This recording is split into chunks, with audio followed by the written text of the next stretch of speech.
and then Dr. Mallikarjun will start. Sanket, you have to give me thumbs up when it becomes. Yes, it's live, sir. Is it live? Yes. And as usual, we'll do a countdown and then Dr. Mallikarjun will start. Okay. Sanket, you have to give me thumbs up when it becomes. Yes, it's live, sir. Is it live? Yes.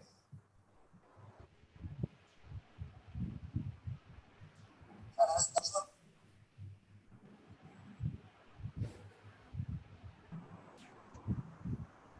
Sir, good afternoon, sir. So 10, 9, 8, 7, 6, 5, 4, 3, 2, 1. We start. Good afternoon, all of you. Welcome to the IACP Webinar 2. My hearty welcome to our mentor, Dr. Ashok Johari, sir. And today we are going to have one of the international best teacher, Professor Roslyn Boyd.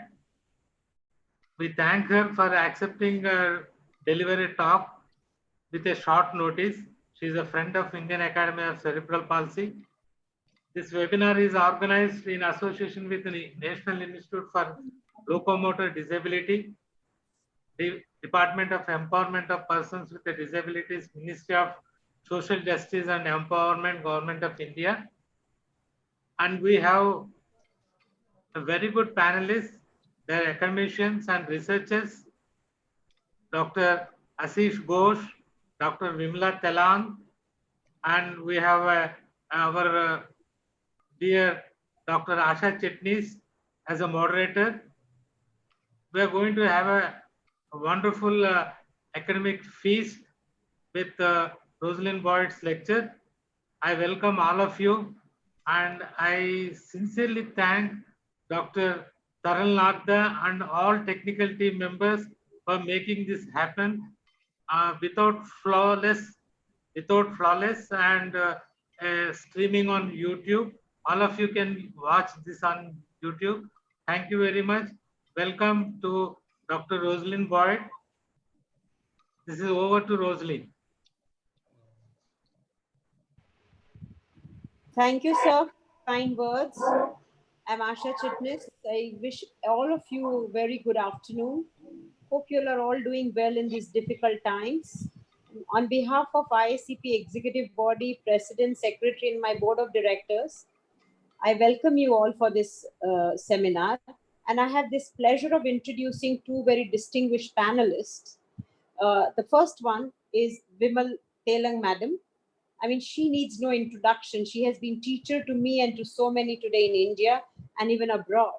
She has been the lecturer and she's the HOD of All India Institute of Physical Medicine and Rehab, has such a vast experience of 38 years.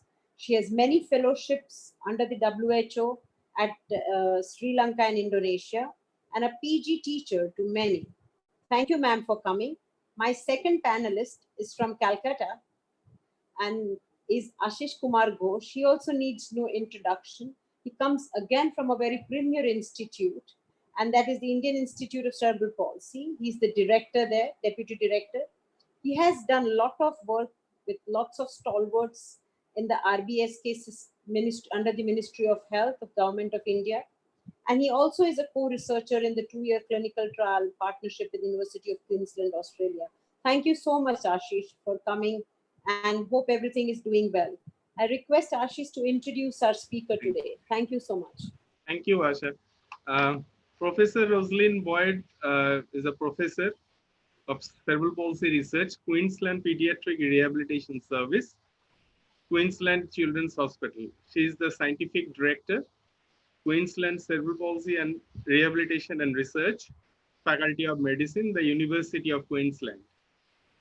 She is the mentor of 20 randomized control trials on efficacy of novel interventions in focused interventions, FES cycling, parenting interventions incorporating mindfulness and early intervention in low resource setting. She is the recipient of more than 35 million Australian dollar in funding, with more than 310 publications, and with her co-authors, she was awarded the International Gail Arnold Award on 3 occasions in 2010, 2011, and 2014.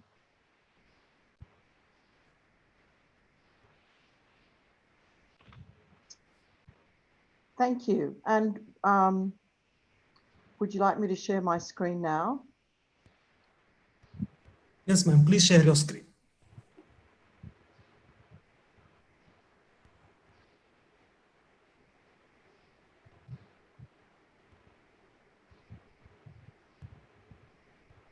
Welcome to everybody. Can you see my screen okay? Yes, yes. Yes. Yes, Roslyn. Well, welcome to all of my friends across India. It's a great honor to be coming to you live. It's evening in Brisbane in Australia, and today it was only 16 degrees Celsius. It's our coldest day in almost a century. So the weather has been very crazy, and I'm glad to know that you are doing well in India in these challenging times. And I hope that everybody is safe after the storm in Bengal and that you are coping well in your challenges that you have at the moment with COVID-19. It's a great honor for me to be speaking to you on behalf of, for the Indian Academy of Cerebral Palsy, as I was very honored to participate in your first ever conference that you had in Mumbai, I think more than 20 years ago. And it was great to be invited there by Dr. Ashish Johari, who is a great friend and colleague. So thank you very much for the invitation. And tonight I'd like to really talk about what do we think are the important questions that we need to answer in 2020 in the field of cerebral palsy. I'm coming to you as part of a network that we have across Australia, a cerebral palsy clinical trials network. And when we started this network 4 years ago, we had a vision that we wanted to see the decline in the rate and severity of cerebral palsy in order to be able to improve health outcomes for children by offering them intervention earlier so that they would be able to improve their outcomes and become full participating members of society. Our mission was to detect cerebral palsy much earlier and before 6 months of age, to fast track children, to offer them early intervention or to offer them neuroprotectants, which could improve the brain repair after their very early brain injury. We're conducting multiple randomized controlled trials to test not only new interventions, but current rehabilitation methods. And I'm going to tell you about some of those tonight. And most importantly, we want to transfer this new knowledge into clinical practice for clinicians and be involved in developing clinical practice guidelines internationally, guided by people with cerebral palsy themselves. The good news in Australia is that the rate of cerebral palsy is falling. Previously, we would have said that 1 in 500 children would have cerebral palsy, a later diagnosis.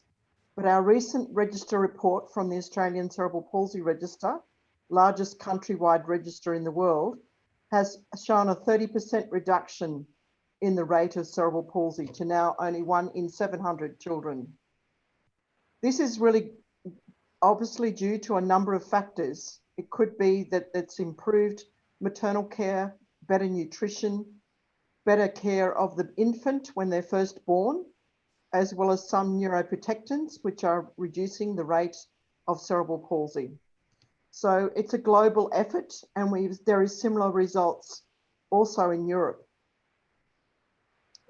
The other good news is that there is a decrease in the severity of cerebral palsy in Australia, in that now that 66% of children will walk, whereas previously, when we did our register in the 80s, only 50% of children would walk.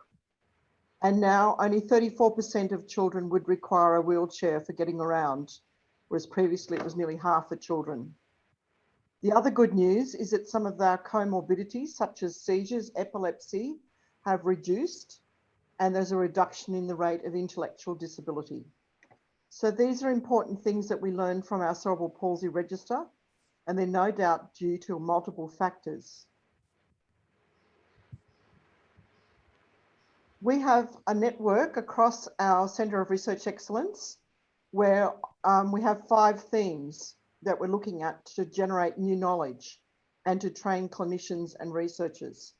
And on the left, you see that we have many trials looking at neuroprotection to repair the brain and looking at things such as melatonin, creatine, and we've started early trials on stem cells and amnion cells to repair the brain after the early injury. We've also done a lot of national training in very early detection, and we've done training of over 850 clinicians on the general movements assessment. And I'm glad to know that in India, you've been running lots of courses also on the general movements assessment. We've also trained over 1,000 clinicians in the last 12 months on the next best available tool, the Hammersmith Infant Neurological Assessment.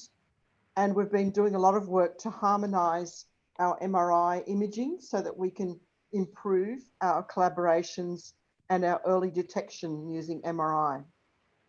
We're running multiple clinical trials, looking at implementation of the recent international clinical practice guidelines on early detection, looking at the early natural history of cerebral palsy and intensive rehabilitations such as Habital, which I'm going to show you at the end of my talk, and other studies to enhance participation. We've got several clinical practice guidelines in the works, as well as the early detection one on functional therapy, so that we can train clinicians and work together on what's the best interventions to be conducting at this time. Most importantly, the International Clinical Practice Guideline published in 2017 is available, and this is a very important thing for clinicians to read about the best tools to use and the best recommendations for the early accurate diagnosis of cerebral palsy and progressing children to early intervention as soon as possible. We also have 2 new guidelines that are about to be completed, one on the best available early interventions and another one on functional therapies for children with cerebral palsy. So they should be available within the next 6 months. The other important thing in the early prediction of both motor and cognitive outcomes of children with cerebral palsy is to use the best available tools. We do a lot of work with early MRI, but also the general movements assessment and the Hammersmith Infant Neurological Assessment, which I know you're quite aware of in India, are the best tools for, and in combination are better than each of the tools alone for early accurate identification of children who will later have a diagnosis of cerebral palsy. So we talk about the at risk of cerebral palsy status of babies so that we can give parents some idea of prediction of outcome. We can fast track them to early interventions, and we can start to provide parental support.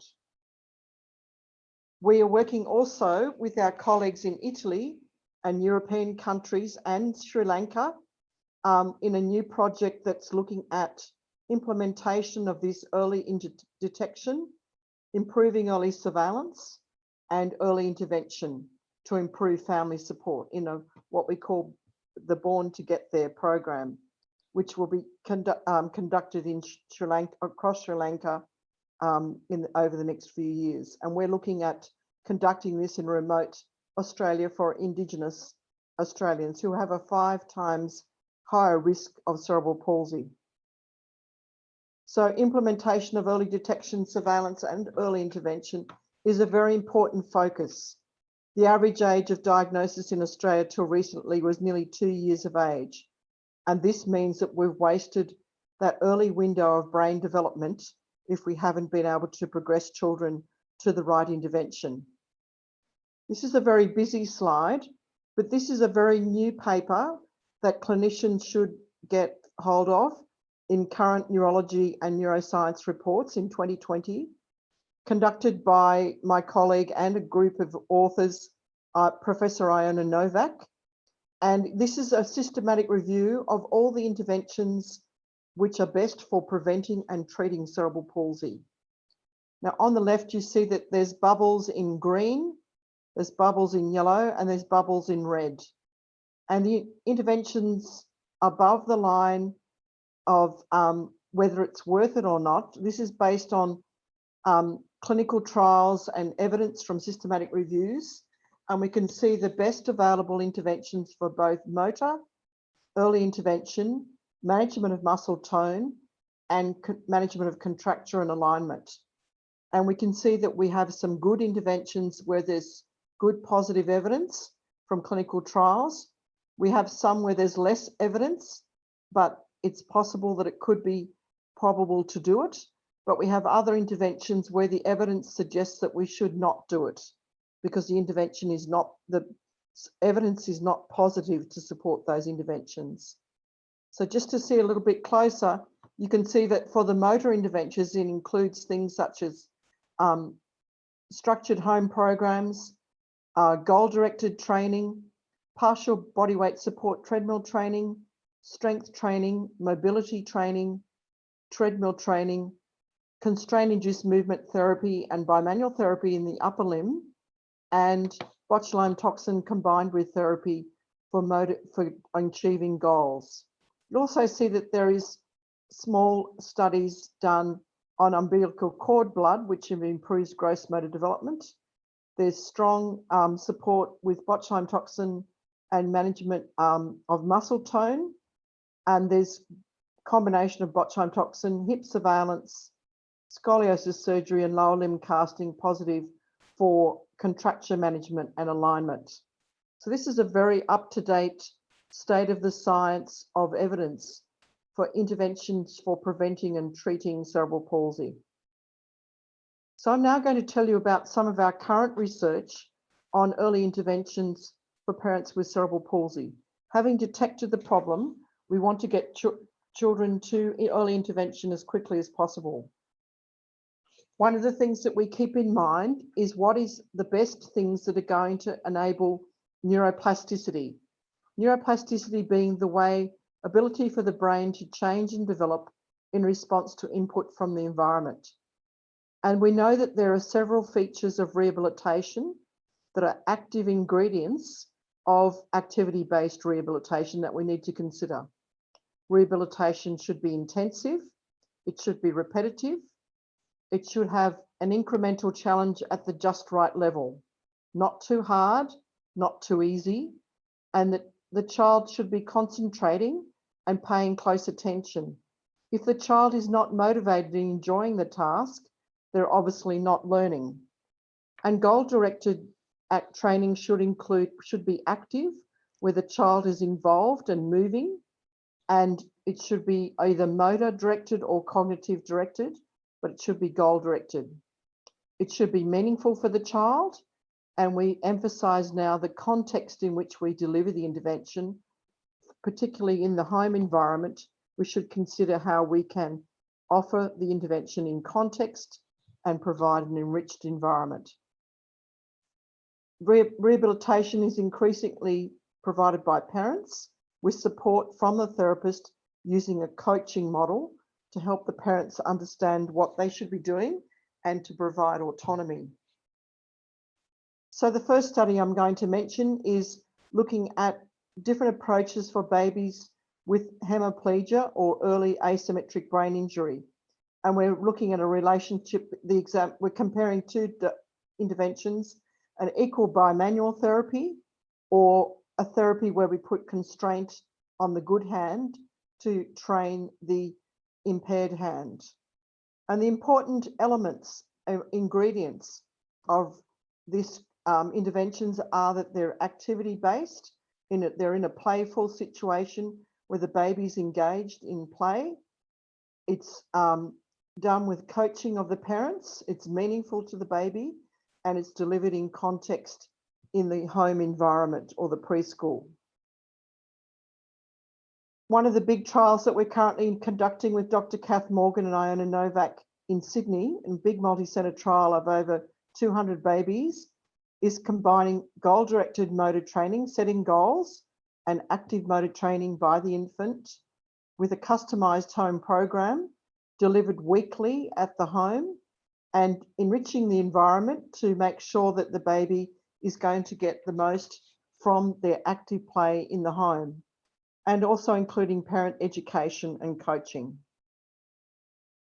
So it's again goal-directed active motor training with environmental enrichment and parent coaching. We were very pleased in India to work with our colleagues, as including Dr. Ashish Ghosh on the line, to run the LEAP CP study, which was the learning through everyday activities with parents. This was a study where we did early detection in over 800 infants in 18 months, and 30% of these had high risk of cerebral palsy. And then we recruited 148 to a clinical trial. So this was very important. It was a different method of delivery, delivering this in the communities with the support of community workers. One of the important outcomes of the study is that it's quite possible that early detection is feasible in low resource settings. And we did this with the help of community workers, both in low resource settings in the city, in the inner city, and also in the countryside, where we, with younger infants between 12 to 17 weeks corrected age, we did the general movements assessment, taking videos, which is 98% accurate of a later diagnosis of cerebral palsy. And if the child arrived after 18 weeks to 2 years of age, we used the Hammersmith Infant Neurological Assessment. So we did this in the community with community workers, taking videos, performing the assessments, and then other expert raters such as Dr. Ghosh, Ashish Ghosh, and other members of the team there in Kolkata, scoring the videos, and we also scored them in Australia, and we had very good reliability. So it's quite possible to do this early detection in a low resource setting. The Learning Through Everyday Activities with Parents, LEAP program, has three main elements. The learning for the baby with active motor and learning games and communication taught by the community worker to the mother for doing goals with the child. Looking after mother's mental health, maternal mental health, and providing family support and building parenting skills as the mother is the baby's enriched environment. And then also helping support with feeding, nutrition, and general health. So again, we see the active elements are the goal-directed active motor, cognitive and vision training.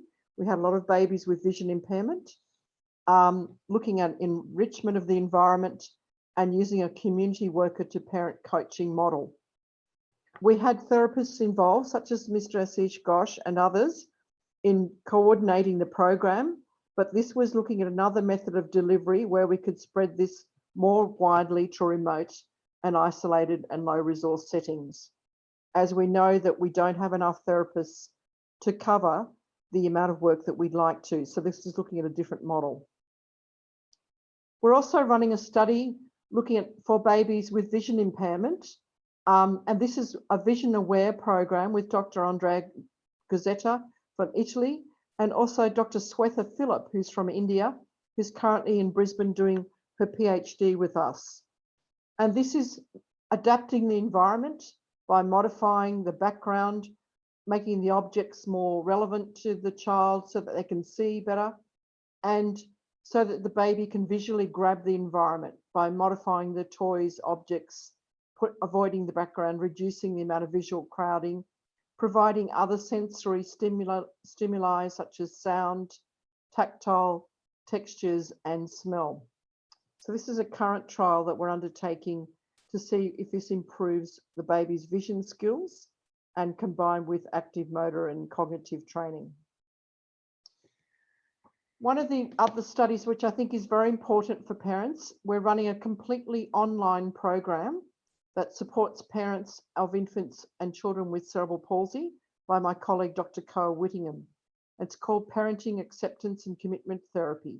It's completely on the internet and available to parents as parents are the important ones for the baby in that they provide the enriched environment and they provide it in a dose and response that's very important for their interaction with the baby. So what we want to know is how to support parents to explore what matters most to them personally and as a parent, pathways for building a better relationship with their infant with cerebral palsy, building a rich and rewarding life, and coping with the difficulties and challenges that they have along the way. One of the other studies which we're very excited about is one that's focusing on improving participation for children with cerebral palsy, particularly in leisure activities, whatever leisure goals that they might have, whether it's running, bicycling, or here we see a little boy who's doing paddling. We're working with the families and we're doing goal setting with the family and the child in the home or the community and doing a motivational interview to work out how we should overcome any barriers that they have in participating in the leisure activities that they want to be involved in. So it has many different elements. We use the principles of family-centered care and goal-directed setting goals and work collaboratively with the family and the other clinicians in the community to run the program. It's both in context in the community. We have multiple strategies and it's very individualized to the child. So it's an individualized program selecting particular physical activity participation goals, using motivational interviewing to help the family and the child to overcome any barriers, and then modify the environment to improve their participation. So we have a new clinical practice guideline that's coming out very shortly with my colleagues, looking at which functional therapy should we be recommending for best practice, and many of the elements that are important for interventions to improve function. We found from looking at the evidence from clinical trials that practice of a task should be repetitive, that they should be practicing in a real world environment. We increasingly realize that we must do it in context, that the child must be actively involved. They must be actively practicing the goal or task they wish to achieve. And we realize that the whole task practice should be the focus, not just a part practice to achieve the goal. I should highlight too that you can be involved in activities with the International Alliance of Academies of Childhood Disability. And here we see the internet, there's a website you can go to, and the Indian Academy of Cerebral Palsy is now part of this alliance of the International Alliance of Academies of Childhood Disability. And there you will see information on global professional education, which I know that you had several recent sessions in India, which is very exciting. Information about best practice, information about knowledge translation. So finally, I'm going to talk about a study that we've been doing, which is about intensive rehabilitation. So working directly with the child in an intensive 2-week intensive camp. So this is a program that my colleague, Dr. Liane Saksuski, is doing, and it's come from Belgium with Professor Yannick Blumenhoft. And you look at the elements that are important in this study. It's about motivation, functional goals, setting goals. It's very intensive. And there's both upper limb and lower limb stimulation concurrently. And you'll notice that the therapist has their hands off. They're not guiding the child, they're letting the child do the movement themselves. And that is very important. You'll see that it's done in a day camp model. Children come for 6 hours a day over 2 weeks to do this intensive program. We have a qualified therapist, but we have a lot of OT and physio students, and we have at least 2 clinicians per child involved in the program. So it's a very intensive program. And it's focusing on motor skill learning. The child is active, the therapist's hands are off, incrementing the skills at the just right level of challenge, and it's goal directed but a high dose. So I'm now going to show you a really wonderful video of the last camp that we ran in Brisbane. I am not a stranger to the dark. They say, 'cause we don't want your broken parts. I've learned to be ashamed of all my scars. Good job, Dane. Run away, they say, no one will love you as you Gobble, gobble, gobble. are. But I won't let them break me down to dust. I know that there's a place for us, for we are glorious. Right. When the sharpest words wanna cut me down. That's it. Oh, good job. Okay, where are you gonna put it? Gonna drown them out. I am brave, I am bruised, I am who I'm meant to be. This is me. Look out, 'cause here I come. And I'm marching on to the beat I drum.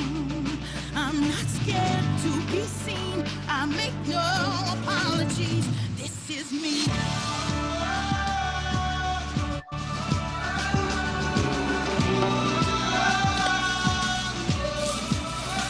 There you go. That's it. That's it. It's on. It's my skin. Well, fire away. 'Cause today I won't let them finish again.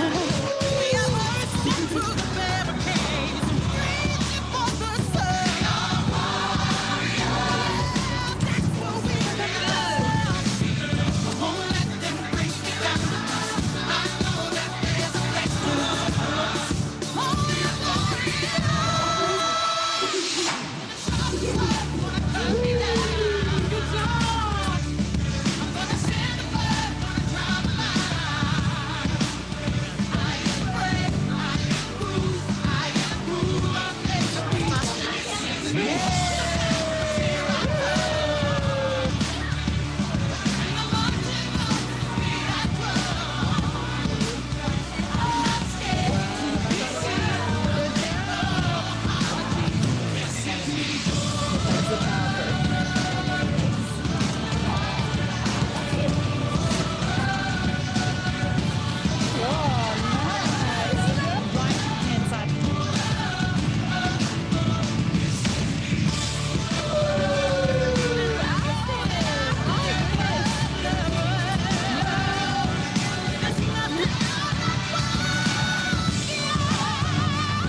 when the sharpest words wanna cut me down. Good job.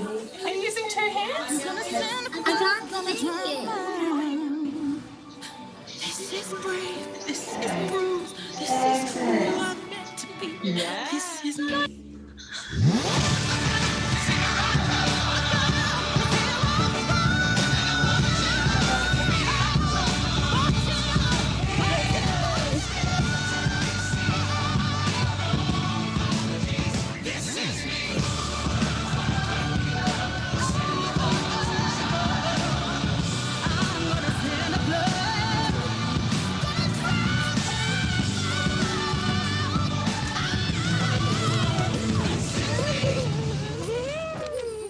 Do it again. Get his. So I think that's just the most wonderful example of children doing active goals, hands off, that they're doing it all themselves. And I should note that there were children there who are not only GMFCS 3, but also GMFCS 4, children who had minimal abilities and who gained wonderful things over the 2 weeks of the intensive training. So for our clinical trials network, in 5 years' time, we'd like to see a continued reduction in the rate and severity of cerebral palsy, and we're moving towards a cure for cerebral palsy with a lot of the neuroprotection treatments that are going on. We're looking at wanting to accelerate our translation from clinical trials into practice to improve outcomes for children and their families, to foster better career development of our clinicians and scientists to build capacity, and involve consumers right across Australia and implement our clinical best practice guidelines. So thank you very much. It's a great honour for me to be here presenting to you right across India. And I can imagine there's quite a lot of you on the line from all parts of India. And I know that you're wanting to understand what's the current questions that we should be answering in the field of cerebral palsy. So thank you very much.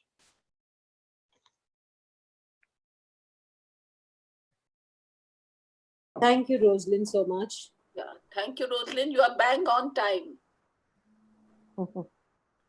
And that's my email and our website for anybody who wants to contact and go onto our website to look at our current work.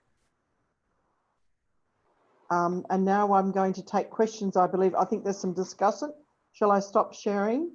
Yes. Good. Vimal ma'am and Ashish, Yeah. are you guys online? Yes, yes. Can you sum up, ma'am? Yeah, thank you so much, Roslyn, for a very interesting talk and your experiences that you have shared, not only from Australia, with also so many of your experiences with other countries and other collaborative research. Very interesting. Uh, the point about reducing the incidence of cerebral palsy is also is very something very nice to hear that we are able to do that. And I think that brings on to the point of how antenatal care has to be very important. And while we, the government of India, we have the mother and child programs going on. I think it is at that point of time, especially I think not only sensitizing the primary healthcare workers where they are taught the ashas to provide good maternal health. I think that we also need to at this point of time also sensitize the mothers, the pregnant mothers, to be aware of the possibility. I think we lack a little on that we have to sensitize the mothers as well about the possibilities that could happen, and also on the possibility of the early intervention, that what could go wrong and how to detect a problem with the developmental problems in the children. Few indicators, sensitizing them on the milestone, what should happen, what could not happen, and what could happen at the antenatal level itself, also could, I think, help on sensitizing them and getting our early intervention earlier. And on the early intervention side, I think RBSK is also doing. The government has got sensitized on that. I remember that we had a program. We at the All India Institute, we along with the WHO had funded us. We had conducted for early intervention and detection. We had conducted a project for a year in one of the primary health centers in Maharashtra, in Raigad district. And what we realized and what we wanted to bring out the point was that the rehabilitative care has to be integrated into primary health care. While we have the promotive, the preventive, and the curative services going on, the rehabilitative part has to be part of the primary health care.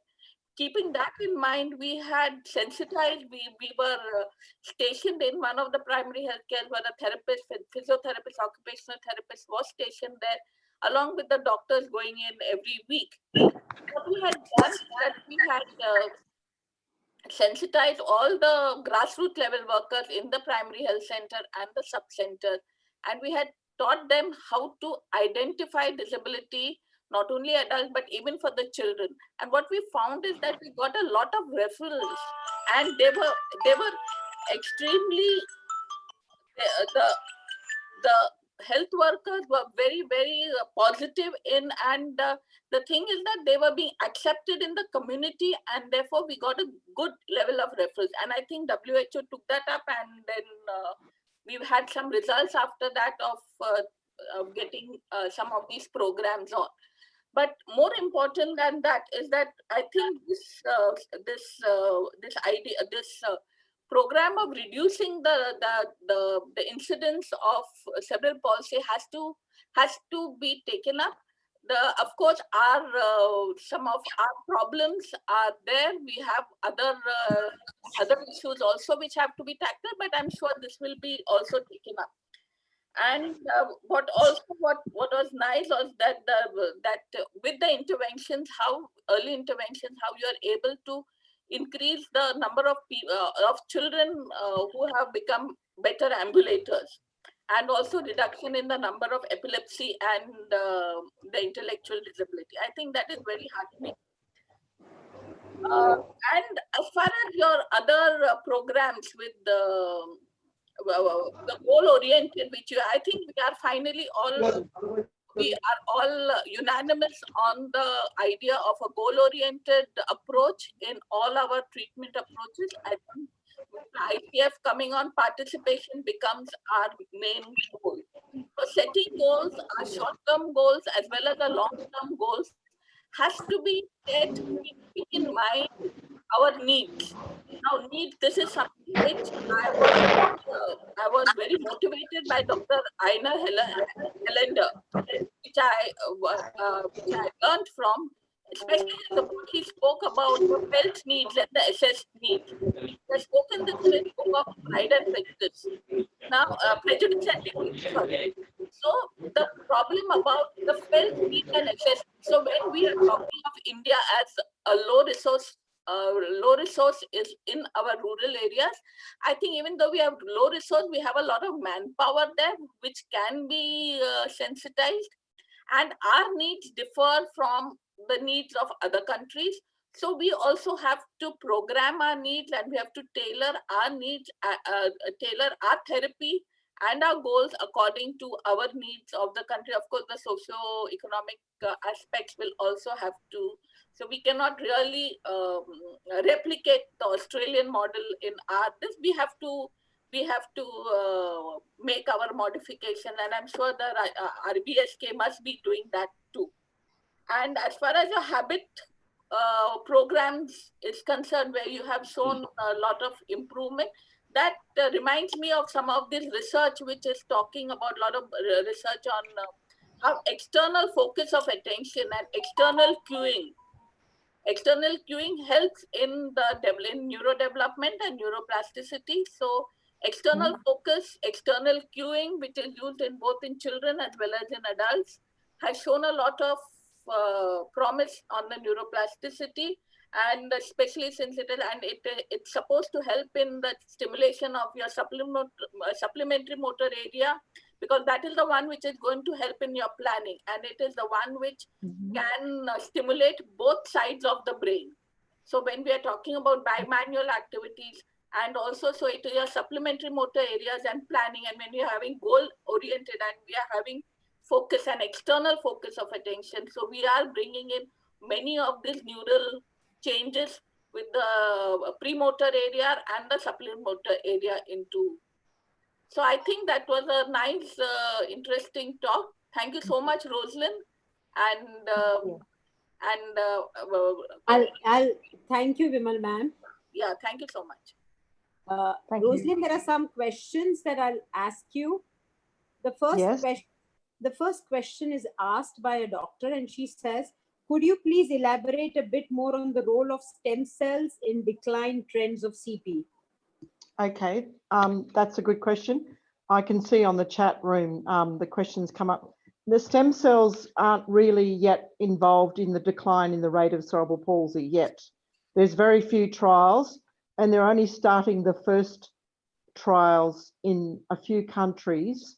There's a new study looking at amnion cells in preterm born babies to improve the repair after the injury.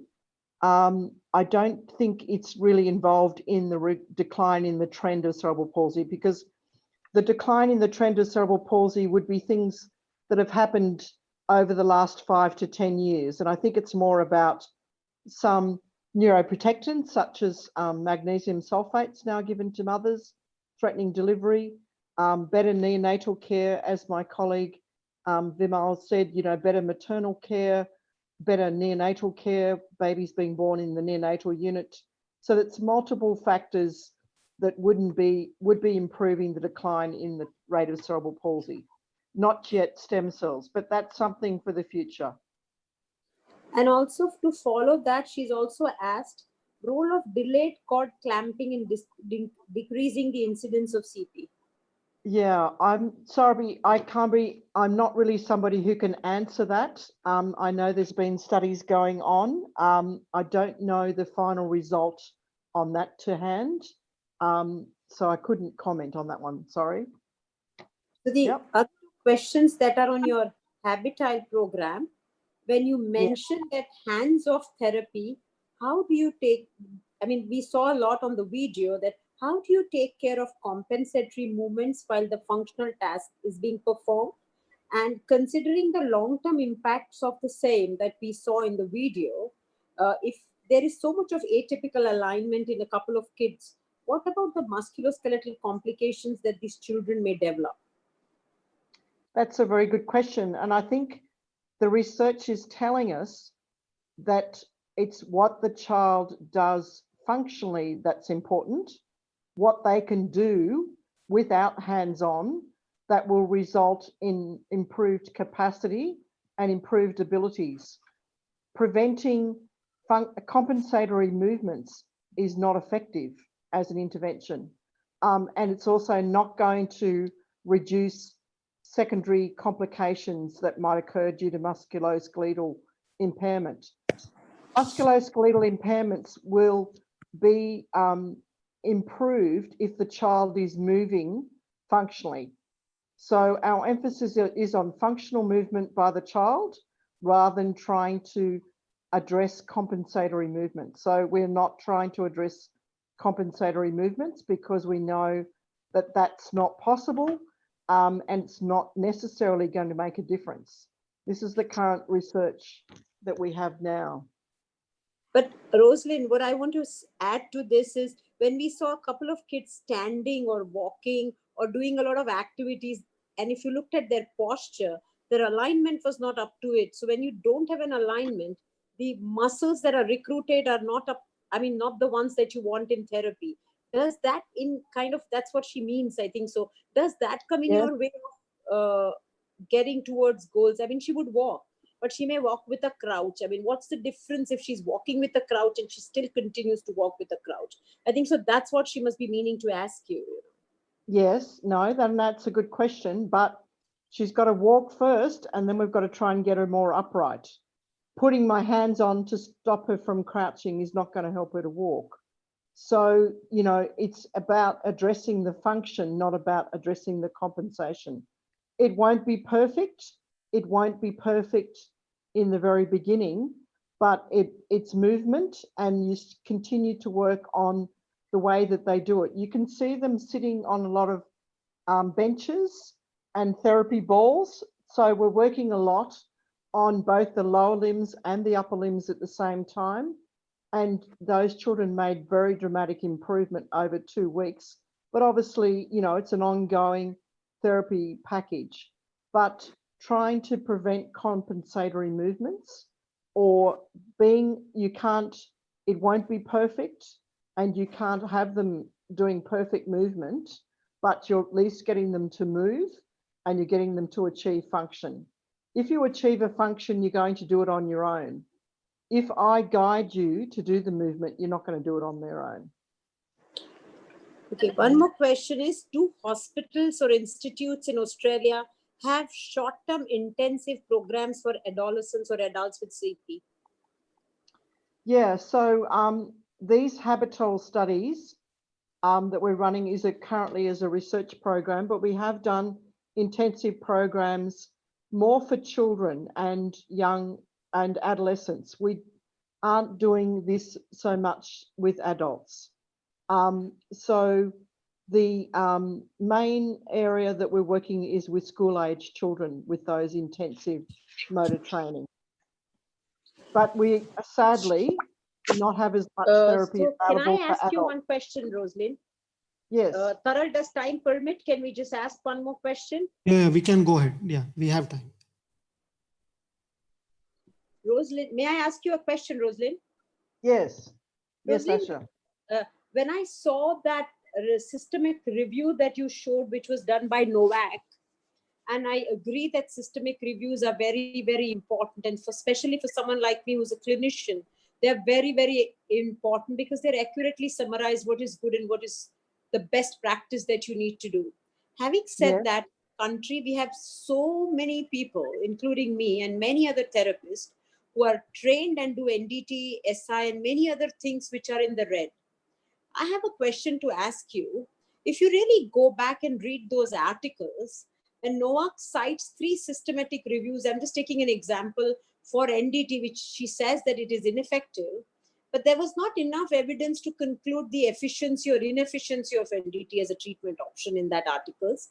And the second thing that I want to bring out is, if you, Novak has compared motor learning coaching and NDT, and she has said that motor learning is more effective, but the study did not show any significant differences in the outcomes measures between NDT and MLC. And I think so in the same review, same or the next DMCN, Kathleen Ganley, who's a very reputed researcher from the United States, from Phoenix, she also did a talk about and has given a lovely rebuttal. Can you give us some insights on what you're trying to say? Because we also work on participation, we also do goal settings, and we are seeing such great treatment changes in our kids, and mostly the 3, 4, 5s. I'm not talking of the 1s and 2s, which are the most easy to handle. Can you throw some light to all of us, Roslyn, please? Okay, that's a very long question, Asha. I think the important thing is to, when you read the systematic reviews, they focus on the randomized, it's the state of the science, okay? It's the state of the evidence. And in it, you will have a lot of supplementary material, which we're doing for the functional therapy one at the moment. And you'll find that it'll provide all the information for all the randomized control trials that are included to come to those conclusions. Now, the 2021 has a lot of new interventions that have been included. I think there's well over 200 clinical trials.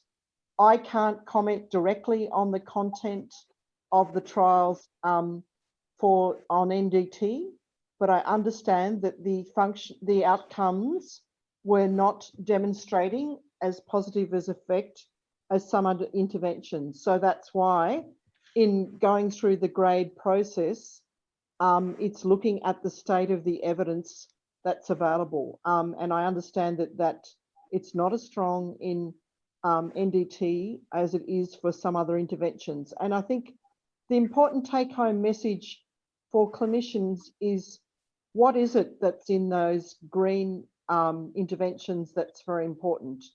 And the important things in the green interventions are that it's active motor training, it's active, the child is active, they're not guided, that it's intensive, that it's showing goal-directed activities. And I know that many clinicians who are ND trained, I'm ND trained myself, I was trained by Mrs. Boba. Many people don't actually just do NDT these days, they do a very adapted approach. And I guess when reading the systematic review, it's important to look at those green light interventions to say, well, what is it within those interventions that might be positive in my clinical practice?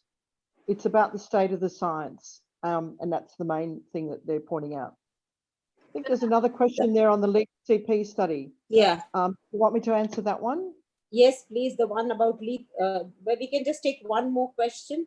Okay. Do we have resource material on daily activities? Yes, yes, Vimal ma'am, you have something to add?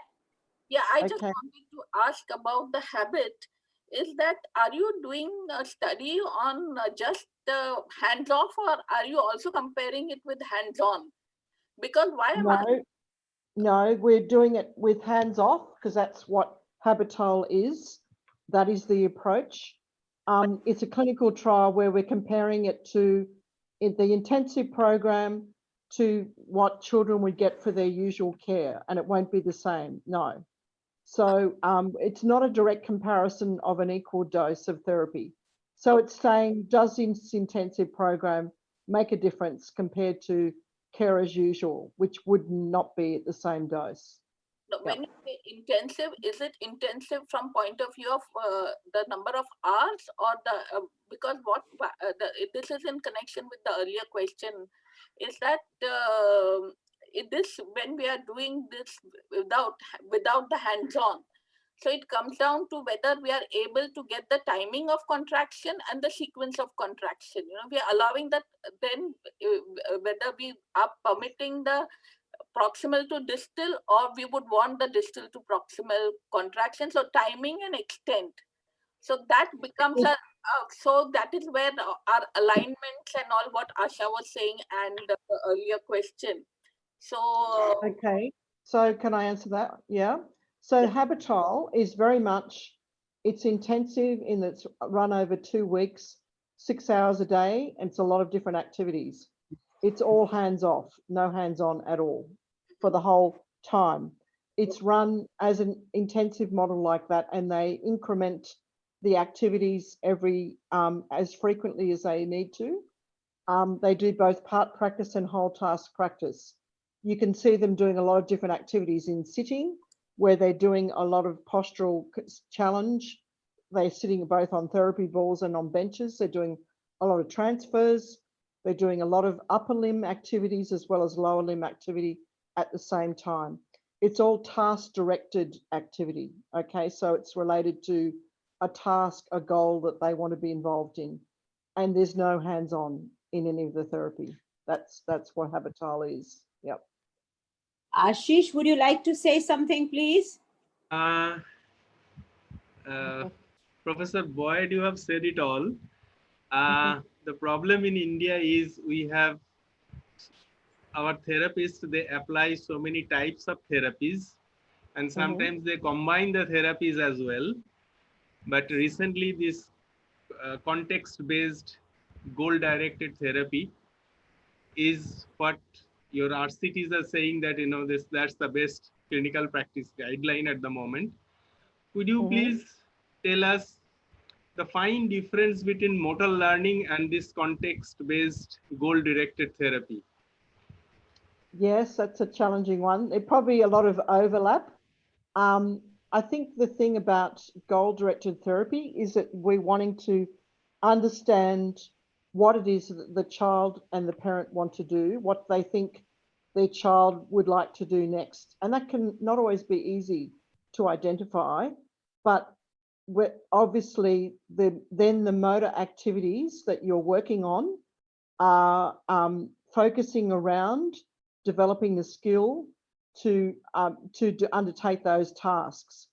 Now, context-based therapy is saying you're doing it you're doing the activity in the appropriate context. So whether it's with an infant or young child in the home, or is it a leisure activity that the child wants to do, or something in school or in the community.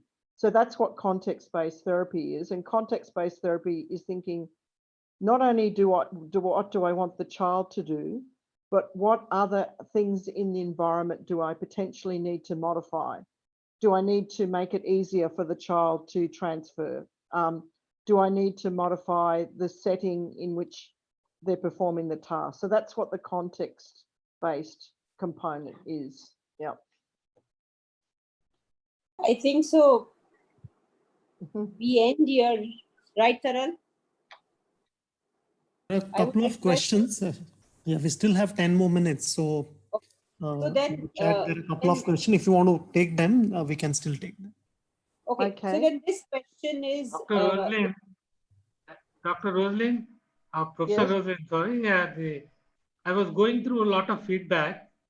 All of the attendees are equivocally saying that your lecture is excellent and outstanding. Thank you. Thank you. There's some other questions there. Did you want me to answer more of those? So one question that comes is, there are any specific programs of GMFCS5 and those with cognitive impairments? Yes, that's a very good question, and it's a challenge that we have as well. Some of our GMSCS5s have been involved in the Habital program. We had a girl who could not sit alone and she learnt to assist with her transfer. She learnt to sit on a bench and to assist with her transfer in getting to standing and to transfer. She was one of the girls, and also to use a very supportive walker. So we've had GMSS 5s in Habital. With cognitive impairment, obviously that's also a challenge. We have a lot of children who have learning difficulties. We do have a specific program of cognitive training at the moment, but it's not for severe cognitive impairment. But we do think that obviously therapy should not just be motor. It also should be about learning, active learning, as well as active motor. Okay, and the last question. Yes. LEAP CP is a very interesting study. Do you have resource material on daily activities that might be suggested to families in Indian settings? And are these daily activities guided by short-term goals, or they are guided merely by what child finds interesting? Okay, yeah. So LEAP CP, we're still doing the final results and analysis of that. And then we're going to be doing a project in Sri Lanka and also in potentially some other countries in Southeast Asia. There's been a delay with the funding because of COVID-19, but we will be starting a new project with LEAP CP in Sri Lanka in the next 6 months, and also in Georgia. It is very much about goal-directed daily activities. So the resource material's not available yet, I'm afraid, but it is about short-term goals. Yes, correct. Thank you so much, Roslyn. It was such wonderful listening to you. May I request our secretary, Dr. Saktidas sir, to please propose the vote of thanks. Hello.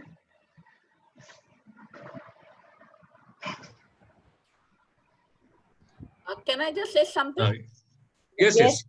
I would just like to thank IACP for inviting us as panelists for the very interesting session. Thank you so much, IACP. Thank you very much. In fact, we have to thank you, madam. With a short notice, you have given a consent to be a panelist, as well as I am really thankful to Dr. Roslyn. She's a friend of our Indian Academy of Cerebral Palsy. With a very, very short notice, I just sent a mail expecting that she may not be having a time to give a consent for this lecture. So it is shocking to me that within 10 minutes, she replied that I am ready for you. So thank you very much, Roslyn, and thank you, Ashish, for the panelists within a short notice. Thank you. Thank you, and it's a great. Thank you. It's really great to be. Yes, it is a pleasure. And today, more than 250 participants are joining this webinar. And I thank you all. And especially I thank due to our President sir, our Board of Directors, to all of your guidance, this webinar is going on. And also from the Indian Academy of Cerebral Palsy family, I convey my heartfelt thanks to Roslyn, who has joined us, and she has clarified all the recent advances in the field of cerebral palsy, and which must be our participants must have learned. Even we have also learned a lot from her. So thank you, madam, for giving us this your time. You must have joined in our Zoom meeting, preparatory meeting many times. You have given so much of time. Thank you very much. Again, I thank our Asa, who is not a moderator. He's a chief coordinator for organizing everything and keeping all in a chain, so that this can be a success for the society. And no doubt our participants must be very, very benefited.